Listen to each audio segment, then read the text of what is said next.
Ladies and gentlemen, my custom Millennium Falcon Star Destroyer wall diorama done and done. And last I left off, I went in with a straight edge and a scribing tool, and I scribed in panel lines, just kind of random, give a little bit of a pattern. Very hard to see probably on film, but up close you should be able to see them. For the kit parts, I kept it down to a minimum. I didn't want to put a lot of detail like you would on a studio scale model. I wanted to, this is up closer, so I wanted the detail just be a little sparse. So for detail was actually styrene strips and styrene sheet, and of course about 4 different kits of spare parts just glued on here. As you can probably notice a few things. And then for the base color, I call it Imperial Gray, and it's just a custom mix of 2 or 3 different grays mixed in an airbrush and airbrushed on. So after I got that painted on, I went in and did a little I do sometimes either pre-shading or post-shading, just depends on what the application is. This time I did more of a post shading. I post shaded all the panel lines, because when you see it from a distance, it gives it a little bit of I won't say depth, character. And I did go in, and very hard to see, but there's actually in all the centers a very light mist of lighter color of the Imperial Gray. It was just a little bit of white added in it, but again, it's very faint, very subtle. I didn't want to go too overboard on the shading. Didn't want to take away from the Falcon. Now the Falcon is a Revell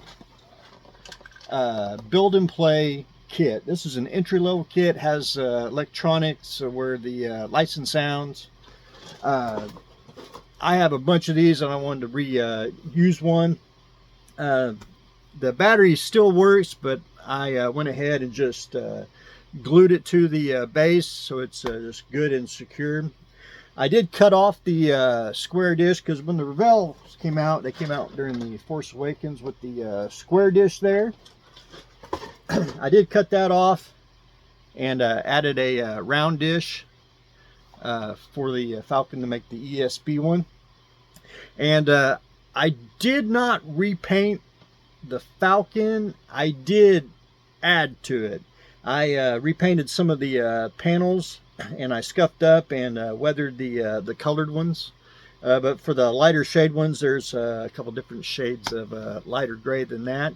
And then the whole thing got a pen wash and got a filter wash. Filter wash is just basically watered down paint, more water than paint. Just throughout. And then of course I went in with the airbrush, and I did pre-shading or post-shading all the panels and a few other little things, and, give the washes on the sides and all that. Just a very unique different way to display the build and play Falcon. Plus you don't have to build the entire Star Destroyer or the studio scale one. This one just gives a very nice general depiction of the movie as seen in the reference material.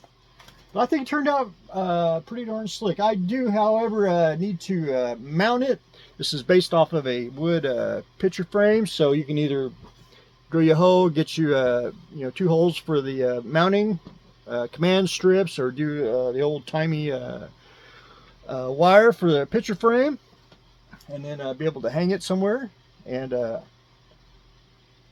I think it looks pretty darn slick. But anyway, ladies and gentlemen, I completed my Millennium Falcon Star Destroyer wall diorama. But anyway, ladies and gentlemen, that's what I got going on today. So stay tuned for the next exciting episode.